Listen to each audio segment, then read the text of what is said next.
सोमनाथ ज्योतिर्लिंग हे 12 ज्योतिर्लिंगांपैकी पहिले ज्योतिर्लिंग मानले जाते. हे मंदिर गुजरात राज्यातील प्रभास पाटण येथे अरबी समुद्राच्या किनारी वसलेले आहे. सोमनाथ ज्योतिर्लिंगाची कथा. चंद्रदेवाने दक्ष प्रजापती यांच्या 27 कन्यांशी विवाह केला होता. पण चंद्रदेव रोहिणीवरच अधिक प्रेम करत होते. त्यामुळे दक्षांनी चंद्रदेवाला क्षय होण्याचा शाप दिला. शापामुळे चंद्रदेव दुर्बल झाले. मग त्यांनी भगवान शिवांची कठोर तपस्या केली. शिव प्रसन्न झाले आणि चंद्रदेवाला शापातून मुक्त केले. त्यामुळे भगवान शिव येथे सोमनाथ या नावाने प्रकट झाले.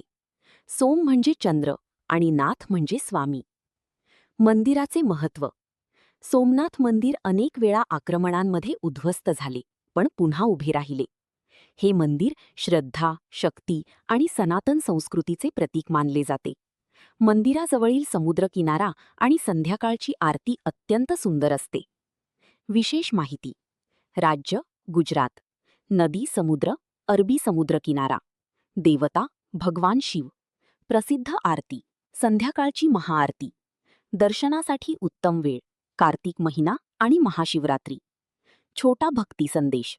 ओम नमः शिवाय. सोमनाथ महादेव भक्तांच्या सर्व संकटांचा नाश करतात आणि जीवनात शांती देतात.